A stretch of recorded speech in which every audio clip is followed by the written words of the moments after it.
दोस्तों, हम इंसानों को चाहे कितने भी धोखे क्यों ना मिले, चाहे कितने भी दुख, चाहे कितनी भी तकलीफें क्यों ना उठानी पड़े, लेकिन हम कभी भी आगे बढ़ना कभी नहीं छोड़ते।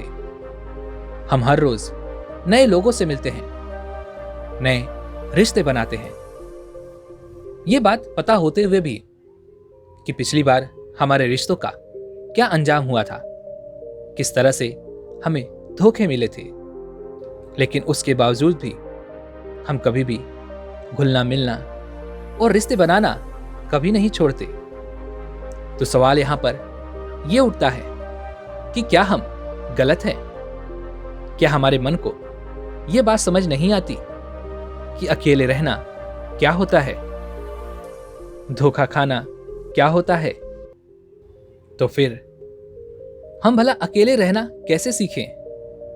यदि हम आज के युग की बात करें तो विज्ञान ने काफी आगे निकल चुका है।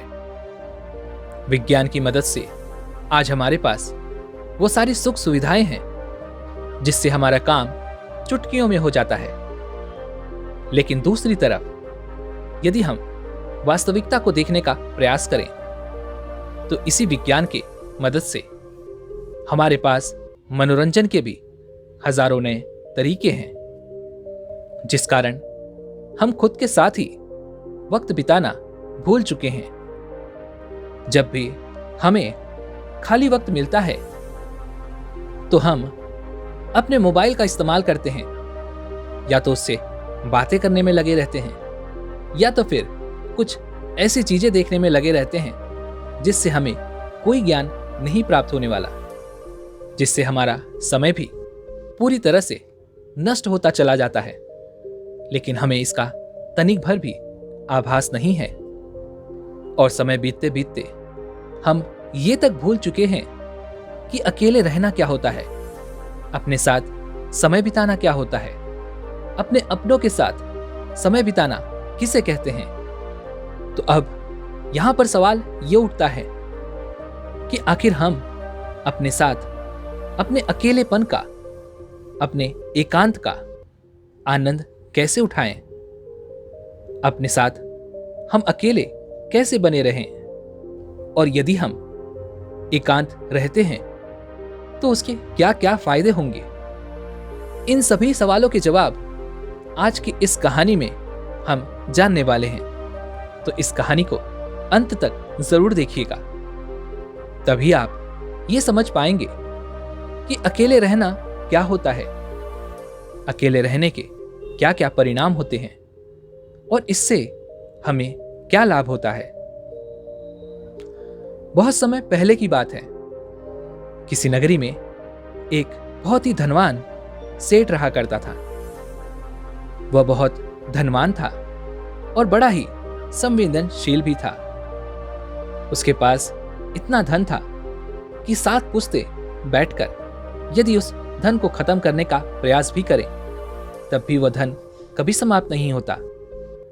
उस व्यक्ति के पास वो सारी सुख सुविधाएं थी, लेकिन वह व्यक्ति बड़ा ही करुणावान था, दयावान था। वो कभी किसी व्यक्ति को छोटा नहीं समझता था, ना ही वो कभी किसी की मदद करने से पीछे हटता था। जब भी कोई व्यक्ति उससे मदद मांगता तो वो उसे कभी भी ना नहीं कहता। उस सेठ से जो भी मदद हो पाती वह अवश्य करता। यह बात धीरे धीरे पूरे गांव में फैल गई और सब अब उस सेठ का फायदा उठाने का प्रयास करने लगे। लोग उस सेठ के पास जानबूझकर अपने दुखी होने का दिखावा करते, नाटक किया करते, ताकि वह सेठ उन्हें कुछ धन दे दे। और वह सेठ इतना दयालु था, इतना करुणावान था कि वह लोगों की बातों पर यकीन कर लिया करता और उनकी कुछ न कुछ मदद वो अवश्य किया करता। और उस सेठ को हमेशा बस यही लगता था कि वह उन जरूरतमंदों की मदद कर रहा है जिन्हें उसकी सच में आवश्यकता है, जिस कारण उसका मन बहुत शांत रहता और वह मन ही मन बड़ा प्रसन्न भी रहा करता था। धीरे धीरे ऐसे ही कई दिन बीत गए। उस धनी सेठ का एक मित्र था। उसे जब यह बात पता चली कि लोग उसके मित्र का फायदा उठा रहे हैं, उससे झूठ बोलकर धन ऐंठ रहे हैं, तो वह अपने मित्र के पास गया और उसने उस धनी सेठ को सारी बातें, वो सारी असलियत बता दी कि कैसे लोग उसका फायदा उठा रहे हैं, कैसे लोग उसका मजाक बना रहे हैं। जब उस धनी सेठ ने अपने मित्र के मुख से ये सारी बातें सुनी तो उसे यकीन नहीं हुआ। उसने सोचा कि क्यों ना मैं ही इसकी जांच पड़ताल करूं। और उसने जब जांच पड़ताल की तो उसे भी यही पता चला कि लोग उसका फायदा उठा रहे हैं, उसका मजाक बना रहे हैं। और जब यह बात उस धनी सेठ को पता चली तो उसके दिल को गहरा धक्का लगा, उसे बहुत ठेस पहुंची। लेकिन इतने समय में अब उस धनी सेठ के कई मित्र बन चुके थे। उनमें से कई मित्र सच्चे थे तो कई झूठे। लेकिन उनमें से कौन से मित्र सही थे और कौन गलत, यह उस धनी सेठ के लिए जान पाना बहुत मुश्किल सा हो गया था, क्योंकि वह अक्सर ही भीड़ भाड़ में घिरा रहता था। चारों तरफ उसके सच्चे और झूठे मित्र उसे घेरे रहते थे। लेकिन जब उसे इस धोखाधड़ी का पता चला तो उसने यह तय किया कि अब से वह अकेला रहेगा, एकांत रहेगा। ना ही वह किसी से ज्यादा मित्रता रखेगा और ना ही किसी को अपना ज्यादा समय देगा। धीरे धीरे जो भी लोग अब उसके पास मदद मांगने आया करते, उन्हें हवेली के बाहर से ही लौटा दिया जाता, ये कहकर कि अब वो सेठ आपसे नहीं मिलना चाहते। धीरे धीरे ऐसे ही समय बीतता गया और जो भी उस हवेली पर उस धनी सेठ के पास मदद मांगने जाता, उसे खाली हाथ ही लौटना पड़ता। समय बीतने के साथ साथ अब उस धनी सेठ को भी अपने मित्रों की याद सताने लगी, जिनके साथ वह बैठकर मौज मस्ती किया करता, गप्पे मारा करता। अब उसे वह मित्र याद आने लगे थे, उसकी याद उन्हें सताने लगी थी। लेकिन तभी अचानक उसे यह भी याद आया कि किस तरह से उसके मित्रों ने उसका फायदा उठाया, किस तरह से उसे बेवकूफ बनाया और तो और झूठा दिखावा करके कितना सारा धन उससे ऐंठा गया। यह सोचकर वह अपने किसी भी दोस्त से मिलना नहीं चाहता था, ना ही किसी की संगत में वह रहना चाहता था। वह तो बस अब अकेला रहना चाहता था, जिस कारण उसने अब सत्संग जाना शुरू कर दिया था, ताकि उसका मन लग सके, ताकि वह अच्छा महसूस कर सके। उस सत्संग में उसे कई सारी ज्ञान की बातें भी सीखने को मिलती, कई सारे ऐसे उपदेश जिससे उसका पूरा जीवन बदल जाए और दूसरों के विचार भी उसे सुनने को मिल जाते। उस सेठ को वहां पर जाकर बहुत अच्छा लगने लगा।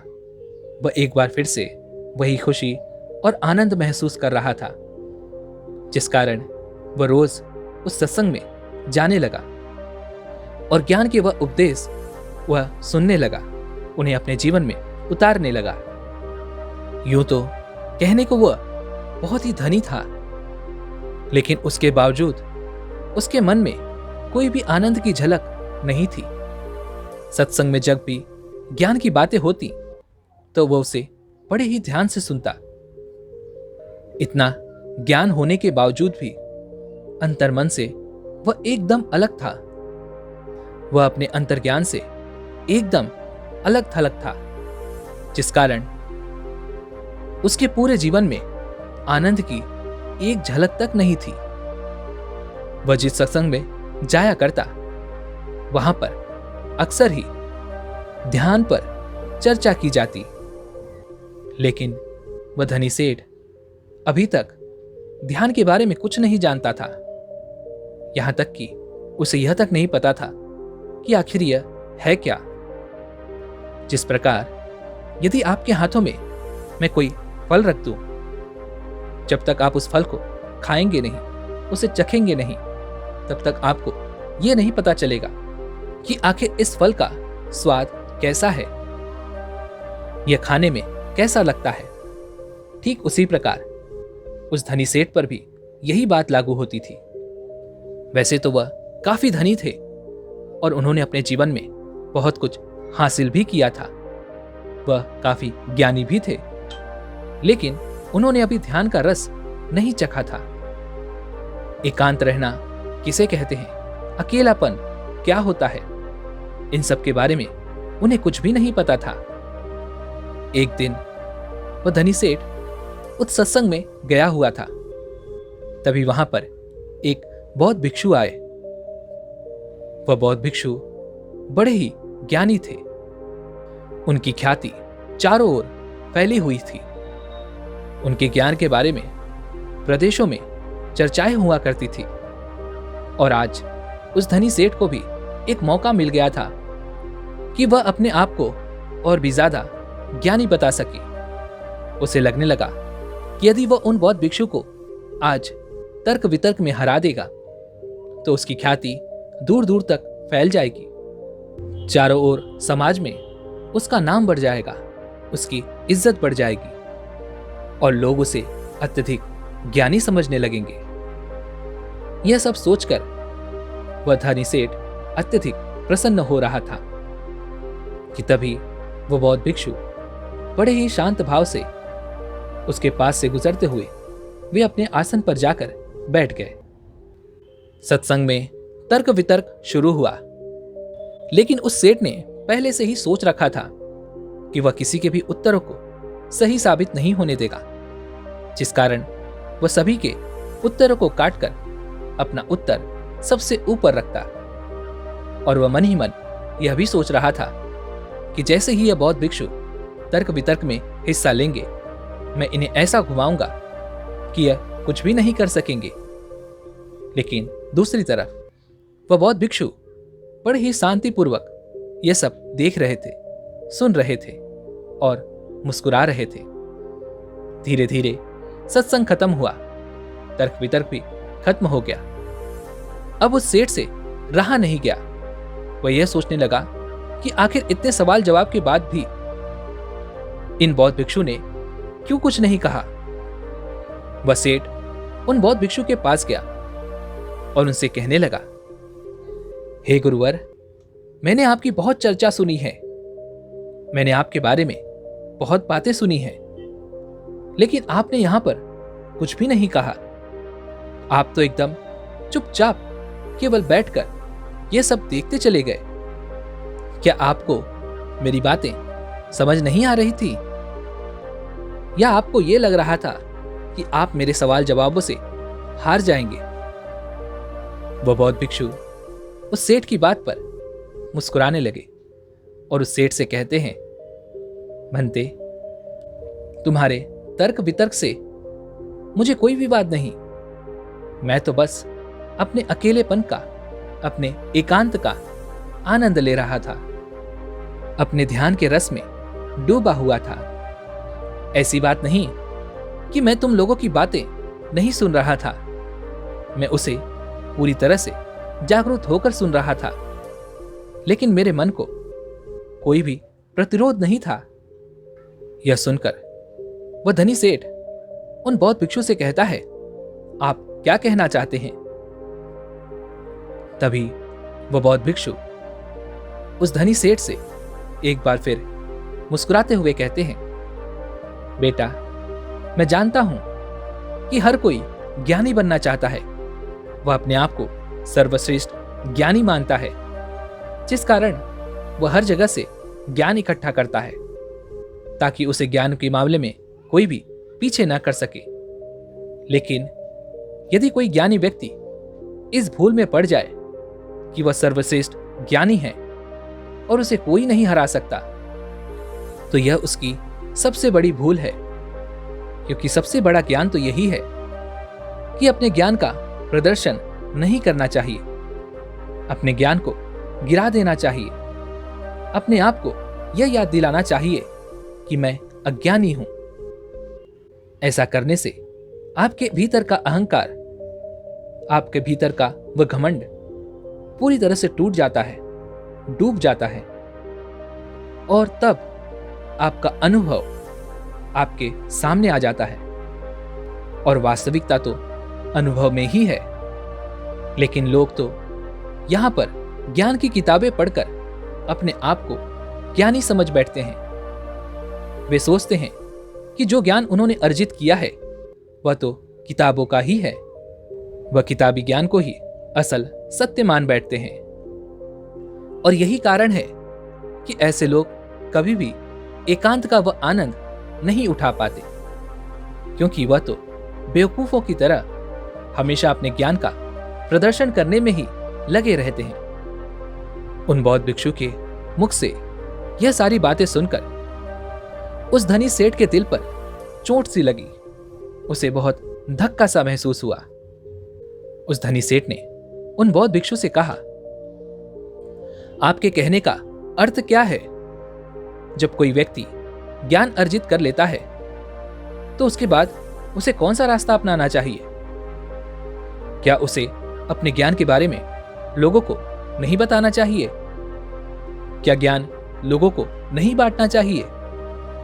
यह सुनकर वो बौद्ध भिक्षु उस धनी सेठ से कहते हैं, असली ज्ञानी होने की पहचान तो यही है कि वह अपने ज्ञान से लोगों को सही मार्ग दिखाए, जिससे दूसरे व्यक्ति के मन में उठने वाले जो भी सवाल हैं, जो भी प्रश्न हैं, वो पूरी तरह से खत्म हो जाए। जब तुम किसी असली ज्ञानी व्यक्ति से मिलोगे तो तुम्हें यही देखने को मिलेगा कि वह कभी भी अपने ज्ञान का प्रदर्शन नहीं करते, बल्कि उनका एकांत ही, उनकी चुप्पी ही तुम्हारे सभी सवालों का जवाब तुम्हें दे देगी। जरा एक बार के लिए यह सोचो कि तुमने इतना ज्ञान अर्जित किया, तुमने इतनी ज्ञान की बातें की, लेकिन इस ज्ञान का क्या फायदा जब तुम खुद ही अपने साथ रहना नहीं जानते, अपने एकांत, अपने अकेलेपन का आनंद लेना नहीं जानते? तो भला इतना ज्ञान इकट्ठा करके, इतना ज्ञान अर्जित करके क्या फायदा हुआ? जरा दिमाग लगाओ, सोचो कि क्या तुम अपने आप को अभी तक जान सके हो? उन बौद्ध भिक्षु के मुख से ये सारी बातें सुनकर वह धनी सेठ उनके चरणों में गिर पड़ा और उनसे कहने लगा, हे गुरुवर, तो अब मुझे क्या करना चाहिए? मैं कैसे एकांत का लाभ उठा सकता हूं? मैं कैसे अकेलेपन का वह आनंद उठा सकता हूं? उस धनी सेठ के इस प्रश्न का जवाब देते हुए वह बौद्ध भिक्षु उस धनी सेठ से कहते हैं, बेटा, मैं तुम्हें एकांत के स्वाद को चखने के लिए ऐसे 4 सूत्र बताता हूं। यदि तुमने इन चारों सूत्रों को अपने जीवन में उतार लिया तो तुम अवश्य ही एकांत का रस चख सकोगे। तुम अपने अकेलेपन का, अपने एकांत का अनुभव कर सकोगे। और एक बार तुमने अपने अकेलेपन, अपने एकांत का अनुभव कर लिया तो तुम्हारा मन हमेशा प्रसन्न रहेगा, खुश रहेगा। तुम्हें किसी भी चीज की, किसी भी मनोरंजन की कोई आवश्यकता नहीं पड़ेगी। तुम्हें किसी ऐसे व्यक्ति की भी कोई आवश्यकता नहीं पड़ेगी जिसके साथ तुम अपना समय बिताओ। और आनंद का यह रस परमानंद बन जाएगा और यह हमेशा तुम्हारे साथ ही रहेगा, तुम्हारे भीतर रहेगा और यह हमेशा तुम्हारे साथ ही चलता रहेगा। आगे वो बौद्ध भिक्षु उस धनी सेठ को पहला सूत्र बताते हुए कहते हैं कि अपने अंदर अपने आप को जानने की उत्सुकता को बढ़ाओ। तुम्हें यह जानना होगा कि तुम्हें खुद को जानना क्यों जरूरी है। हमने हमेशा ही एक सवाल जरूर सुना होगा कि खुद को जानना बहुत जरूरी है, लेकिन खुद को जानने के लिए हमें क्या करना चाहिए?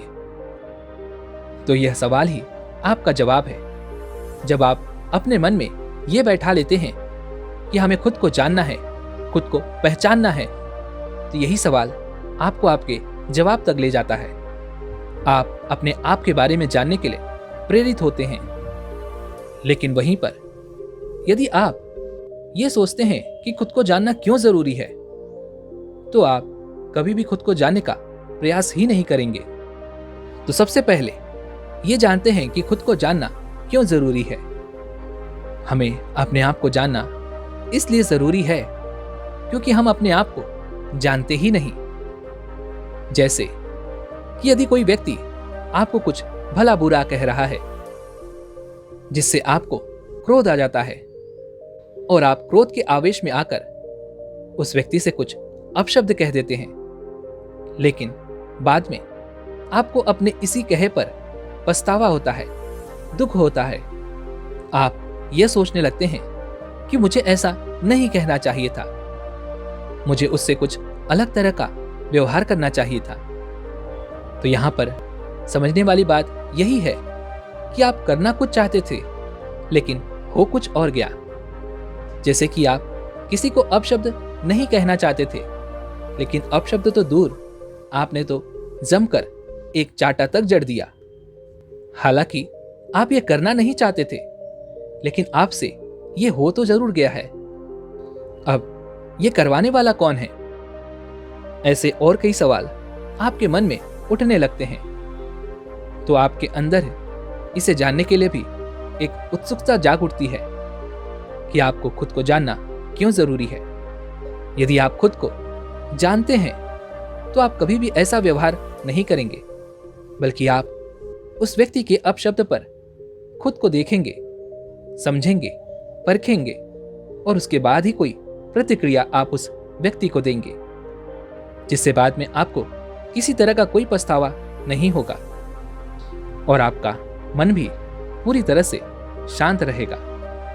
आगे वो बौद्ध भिक्षु उस धनी सेठ को अगला सूत्र बताते हुए कहते हैं कि आजकल के जीवन में हमारा मन अनेकों प्रकार की सुख सुविधाओं से, अनेकों प्रकार के मनोरंजन से घिरा रहता है। तो क्या यह सही है? दोस्तों, आपने देखा होगा कि जब आप अपने मोबाइल का इस्तेमाल कर रहे होते हैं, थोड़े समय के लिए तो ठीक है, लेकिन जब आप इसे लंबे समय तक इस्तेमाल करते हैं, अपना मनोरंजन करते हैं, तो आप अपने ही फोन से ऊब जाते हैं और फिर हमारा मन किसी और चीज में भी नहीं लगता। जिस मनोरंजन से हमारा मन खुश होना चाहिए था, हम उसी से ऊब जाते हैं, परेशान हो जाते हैं, चिंतित हो जाते हैं। इस विज्ञान ने हमें बहुत कुछ दिया है, लेकिन वहीं पर दूसरी तरफ हमें कुछ ऐसे साधन भी दे दिए हैं जिससे हम कभी भी एकांत नहीं रहना चाहते। हम हमेशा मनोरंजन में डूबे रहना चाहते हैं, लेकिन इससे हमारा एकांत छिन गया है और इसका सबसे बड़ा उदाहरण आपके हाथों में है, अर्थात आपका यह फोन।